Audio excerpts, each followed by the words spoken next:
Hello నమస్తే. ప్రస్తుతం మనతో పాటు qualified personal finance professional Sairam గారు ఉన్నారు. వీరితో ఈరోజు మనం మ్యూచువల్ ఫండ్స్ రిలేటెడ్ కొన్ని విషయాల్ని తెలుసుకుందాం. హలో అండి, నమస్తే. నమస్తే అండి. యాక్చువల్గా చాలా మందికి డిఫరెన్స్ తెలియదు కొన్ని ఫండ్స్లో. అందులో మెయిన్గా ఏంటంటే ఈటీఎఫ్కి అండ్ ఇండెక్స్ ఫండ్స్కి అసలు డిఫరెన్స్ ఏంటంటారు? సో సెబీ మనకి మ్యూచువల్ ఫండ్స్ని 5 రకాలుగా విభజించింది. ఓకే. సో ఫస్ట్ వచ్చేసరికి equity funds, next debt, next hybrid, next solution oriented, లాస్ట్ది ETFs and index funds. So first equity అంటే which will invest predominantly in equity stocks. Debt అంటే కనుక డెట్ ఇన్స్ట్రుమెంట్స్లో బాండ్స్ వాటిలో ఇన్వెస్ట్ చేసేది. ఓకే. హైబ్రిడ్ అంటే ఈ రెండింటి మిక్స్. సొల్యూషన్ ఓరియంటెడ్ అంటే కనుక retirement fund, children investment funds. Okay. So fifth వచ్చేసరికి ETFs, index funds. So first అందులో ఇండెక్స్ ఫండ్ ఫస్ట్ వెళ్దాం. ఓకే. ఇండెక్స్ ఫండ్ అంటే ఏం లేదండి, ఏదైనా ఒక ఇండెక్స్ని ట్రాక్ చేస్తూ వచ్చే ఫండే. ఫర్ ఎగ్జాంపుల్ మనకి ఇండెక్స్ కింద Sensex is an index. So బిఎస్సిలో నమోదైన టాప్ 30 కంపెనీస్ యొక్క ఒక యావరేజ్ ఫార్ములాస్ మీద తీసిన ఇండెక్సే సెన్సెక్స్. ఓకే. సేమ్ అదే నిఫ్టీలో ఉన్న టాప్ 50 కంపెనీస్ మీద ఎన్ఎస్సి వాళ్ళు తయారు చేసిన ఇండెక్సే నిఫ్టీ 50. సో మనకి రోజు మార్కెట్ పెరిగింది, ఎన్ని పాయింట్స్ మార్కెట్ తగ్గింది అంటే వీటి మీద చెప్తారు.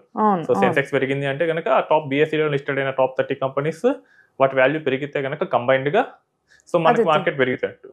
నిఫ్టీలో 50 కంపెనీస్ యొక్క యావరేజ్ పెరిగితే కనుక పెరిగినట్టు, ఒకవేళ పడితే పడినట్టు. సో ఈ సెన్సెక్స్, నిఫ్టీ ఇలాంటి ఇండెక్స్ల మీద సో వీటిలో ఏ స్టాక్స్ అయితే ఉన్నాయో అవే రేషియోస్లో, అంటే సెన్సెక్స్ని నిఫ్టీని కన్స్ట్రక్ట్ చేసేటప్పుడు వాళ్ళు ఒక రేషియో తీసుకుంటారు. సో ఏ ఫండ్కి ఎంత వాల్యూ ఇవ్వాలని చెప్పి, సో ఏ స్టాక్కి ఎంత వాల్యూ ఇవ్వాలి. సో రిలయన్స్ మనకి సెన్సెక్స్లో ఉంటుంది, ఎల్ఐసి సెన్సెక్స్లో ఉంటుంది. సో కొత్తగా ఈ మధ్య జొమాటో కూడా వచ్చింది. సో వీటన్ని అంటే వాళ్ళు ఏం చేస్తారంటే అన్ని టాప్ సెక్టార్స్ లో ఉన్న టాప్ కంపెనీస్ అన్ని తీసుకొని వాళ్ళు ఒక ఇండెక్స్ లో తీసుకొస్తారు. ఓకే. సో మనకి బిఎస్సి అయితే సెన్సెక్స్ అవుతుంది. అందులో ఏ రేషియోస్ అయితే ఫండ్స్ ఉన్నాయో సో అవే రేషియోలో మనకి ఇక్కడ మ్యూచువల్ ఫండ్ వాళ్ళు కూడా అవే స్టాక్స్ ని రెప్లికేట్ చేస్తారు. ఓకే. సో అది ఇండెక్స్ ఫండ్. ఇప్పుడు ఏమవుతుంది, మనకి ఇండెక్స్ ఫండ్ లో ఇన్వెస్ట్ చేసాం అనుకుందాం, ఇండెక్స్ కనుక నిఫ్టీ 50 కానీ సెన్సెక్స్ కానీ ట్రాక్ చేస్తుంది అనుకుందాం. సో ఎప్పుడైతే ఈ ఇండెక్స్ పెరిగిందో ఈ ఇండెక్స్ ఫండ్ కూడా పెరుగుతుంది. ఓకే. ఇండెక్స్ పడితే ఇండెక్స్ ఫండ్ కూడా పడిపోతుంది. సో మనకి ఏంటంటే ప్యూర్గా వాటిని రెప్లికేట్ చేస్తూ చేసే ఇన్వెస్ట్మెంట్ స్ట్రాటజీ ఇది. ఓకే. సో ఇది ఎందుకు ఫేమస్ అయిందంటే మోస్ట్లీ మ్యూచువల్ ఫండ్ సైడ్లో చాలా మంది large cap fund managers are enable to repeat the performance. So వాళ్ళకేంటంటే వాళ్ళు ఫండ్స్ని యాక్టివ్గా మేనేజ్ చేసినా కానీ ఈ ఇండెక్స్ యావరేజ్ రిటర్న్ కన్నా తక్కువ ఇస్తున్నారు. ఓకే. ఓకే. సో ఇది లార్జ్ క్యాప్ సెక్టర్లో చాలా పాపులర్ అయింది. మిడ్ క్యాప్ లో కూడా మనకి ఉంటాయి 150 టాప్ 150 కంపెనీస్ తీసుకొచ్చి నిఫ్టీలో మిడ్ క్యాప్ ఇండెక్స్ ఉంటుంది, సెన్సెక్స్ లో కూడా ఉంటాయి. నెక్స్ట్ బిఎస్సి ఇండెక్స్ అంటారు వాటిని. స్మాల్ క్యాప్ లో కూడా ఉంటాయి. సో 250 నుంచి 500 కంపెనీస్ మధ్య వాళ్ళు యావరేజ్ తీసుకొని ఎన్ఎస్సి వాళ్ళు ఇచ్చారు స్మాల్ క్యాప్ ఇండెక్సెస్ కూడా.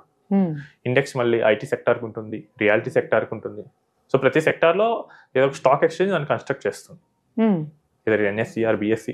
ఈవెన్ ఈ రెండు కన్స్ట్రక్ట్ చేయకపోయినా వేరే వాళ్ళు అయినా కన్స్ట్రక్ట్ చేయొచ్చు. హైదరాబాద్ స్టాక్ ఎక్స్చేంజ్ ఇప్పుడు ఫేమస్ కాదు, కల్కటా స్టాక్ ఎక్స్చేంజ్ ఆ సైడ్ ఇంకా ఫేమస్, ఈస్ట్ సైడ్. సో ఎవరో ఒక ఎక్స్చేంజ్ వాళ్ళు ఇండెక్స్ ని కన్స్ట్రక్ట్ చేస్తే ఆ ఇండెక్స్ ని వాళ్ళు ట్రాక్ చేస్తూ చేసే fund index fund. Okay. Okay. So ఇక్కడ వచ్చే డిసడ్వాంటేజ్ ఏంటంటే కనుక యాక్టివ్ మేనేజ్మెంట్ లో ఫండ్ మేనేజర్స్ ఇండెక్స్ ని బై లార్జ్ మార్జిన్ బీట్ చేయగలరు. 10%, 5% అలా బీట్ చేయగలరు. మీరు కనుక ఒక 4-5 ఫండ్స్ పెట్టుకున్నారు మీ పోర్ట్ఫోలియోలో, ఒక ఇండెక్స్ ఫండ్ ఒక 3 యాక్టివ్ ఫండ్స్ అనుకోండి, మీకు ఇండెక్స్ ఎప్పుడు మధ్యలోనే ఉంటుంది. సో మీకు పైన టాప్లో బీట్ చేసిన మాత్రం చాలా ఎక్కువ మార్జిన్తో బీట్ చేస్తాయి. ఇండెక్స్ని బీట్ చేయలేని ఫండ్స్ కూడా తక్కువ మార్జిన్తోనే ఉంటాయి. Maybe index has given you 12%, అది 10% ఇవ్వచ్చు. బట్ ఇండెక్స్ని బీట్ చేస్తే 12 ఇస్తే అది 16-20 అట్లా ఇస్తాయి. సో ఈ ఇండెక్స్ ఫండ్కు ఉండే లిమిటేషన్ ఇది. ఓకే. ఓకే. బట్ ఏంటంటే మనకి ఎక్కువ రిటర్న్ రాదు, కానీ మనకి ఇండెక్స్ రిటర్న్ కావాలనుకున్న వాళ్ళు దీనిలోకి వెళ్ళొచ్చు. ఓకే. సో ఇప్పుడు నెక్స్ట్ వచ్చేసరికి ఈటీఎఫ్స్ చెప్తాను. సో ఈటీఎఫ్ అంటే ఎక్స్చేంజ్ ట్రేడెడ్ ఫండ్స్. సో ఎప్పటి వరకు మ్యూచువల్ ఫండ్స్ అన్ని ఈ డే అయిపోయిన తర్వాత నెక్స్ట్ డే మాత్రమే మనకి ఎన్ఏవి రిఫ్లెక్ట్ అవుతుంది. అంటే ఈ రోజు మొత్తం జరిగిన స్టాక్స్ అన్నిటిని అప్డేట్ చేసుకుని ఫైనల్ ప్రైస్ ఎంత ఉంది అని చెప్పి మ్యూచువల్ ఫండ్ వాటి క్యాలిక్యులేట్ చేసి వాటి నెక్స్ట్ డే వాటికి రేట్ ఇస్తాడు. బట్ చాలా మంది ఇన్వెస్టర్స్ ఏంటంటే స్టాక్ మార్కెట్లో ట్రేడ్ చేస్తారు, ఒక లైవ్ లో ప్రైసెస్ మారిపోతాయి. సో వాళ్ళు అది కావాలనుకున్నారు, అప్పుడు ఏం చేశారంటే mutual fund companies exchange for traded funds పట్టుకొచ్చాయి. Okay. So these are traded in the stock exchanges like your stocks. For example Nifty BeES is an ETF. ఈ మ్యూచువల్ ఫండ్లో ఉండే ఏంటంటే నిఫ్టీలో ఉన్న 50 కంపెనీస్ రిఫ్లెక్ట్ అవుతూ వాళ్ళు ఈ మ్యూచువల్ ఫండ్ పట్టుకొచ్చారు. దీన్ని స్టాక్ ఎక్స్చేంజ్లో లైవ్లో ట్రేడ్ చేసుకోవచ్చు. ప్రైజెస్ కూడా లైవ్లో చేంజ్ అవుతూ ఉంటాయి. ఓకే, మార్కెట్ పెరుగుతుంటే మీ లైవ్లో పెరుగుతాయి, మార్కెట్ పడుతుంటే లైవ్లో పడుతుంది. మీకు మ్యూచువల్ ఫండ్లో కనుక ఈరోజు మీకు మార్కెట్ పడుతుంది అన్న గట్ ఫీలింగ్ ఉండి మీరు ఇన్వెస్ట్ మార్కెట్ పడి మళ్ళీ వెంటనే లేవచ్చు అన్న ఫీలింగ్ ఉంటే మీరు మ్యూచువల్ ఫండ్లో ఇన్వెస్ట్ చేసినా మీకు అడ్వాంటేజ్ ఉంటుంది. ఎందుకంటే mutual fund at the end of the day NAV ఇస్తారు. కానీ ఈటీఎఫ్లో లైవ్లో మీరు ఎంటర్ అయ్యి మీకు ఒకవేళ మళ్ళీ మార్కెట్ పెరుగుతుంది అంటే కనుక మీరు పెరిగిన దగ్గర సెల్ చేసుకోవచ్చు. సో ఆ డిఫరెన్స్ మీరు తీసుకునే ఆప్షన్ ఉంటుంది ఈటీఎఫ్స్ మీద. ఓకే, సో ఈ ఈటీఎఫ్స్ కూడా ఏంటంటే ఏదో ఒక ఇండెక్స్ మీద పెట్టుకుంటారు, బట్ ఏంటంటే మనకు లైవ్లో ప్రైసెస్ ట్రేడ్ అవుతాయి.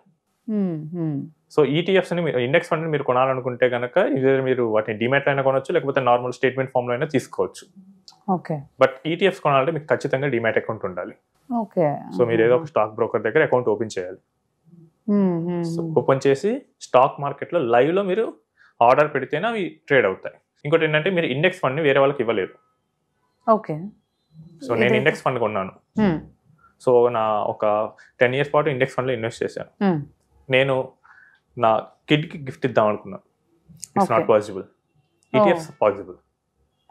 Okay, being a stock exchange demat ఫామ్లో ఉండటం వల్ల ఈ సెక్యూరిటీస్ని మనం ట్రాన్స్ఫర్ చేయొచ్చు.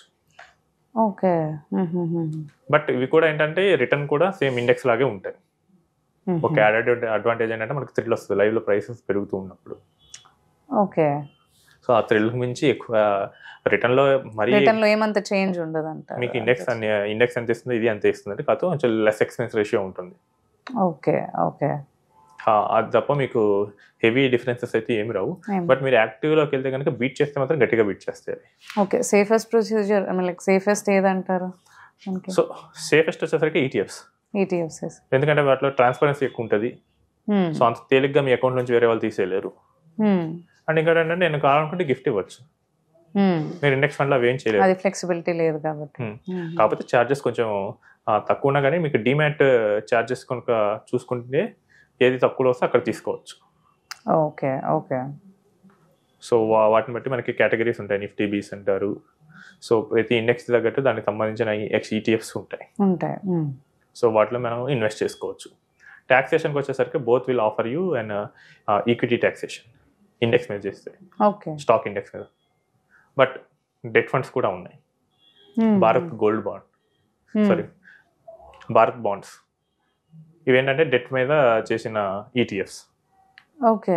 సో స్టేట్ గవర్నమెంట్ లోన్స్ అన్నిటిని కన్సాలిడేట్ చేసి ఒక భారత్ బాండ్ కింద తీసుకొచ్చారు. సో వాటి మీద చేస్తే అవి డెట్ టాక్సేషన్ మీద వస్తాయి. ఓకే. అది ఇండెక్స్ కూడా సేమ్. మీరు డెట్ మీద చేస్తే కనుక డెట్ ఇండెక్సేషన్ వస్తుంది, డెట్ ఫండ్ టాక్సేషన్ వస్తుంది. ఈక్విటీ మీద చేస్తే ఈక్విటీ టాక్సేషన్ వస్తుంది. Okay, okay. సో ఓన్లీ ఏంటంటే సింప్లిసిటీ ఎక్కువ ఉంటుంది. సో మీరు ఏంటంటే నాకు just index return average return నాకు వస్తే సరిపోద్ది అన్నట్టు వాళ్ళు ఉంటే కనుక చేసుకోవచ్చు. సో ఈ యాక్టివ్ మేనేజ్మెంట్లో అండ్ లేదంటే పాసివ్ మేనేజ్మెంట్లో ఏది బెటర్ అంటారా? సో ఫస్ట్ టైం ఎంటర్ అయ్యే వాళ్ళు అయితే కనుక సో ఈ ఎంత చెప్పినా కానీ ఈ ఇండెక్స్ ఫండ్స్ వైపే మోజు చూపిస్తారు.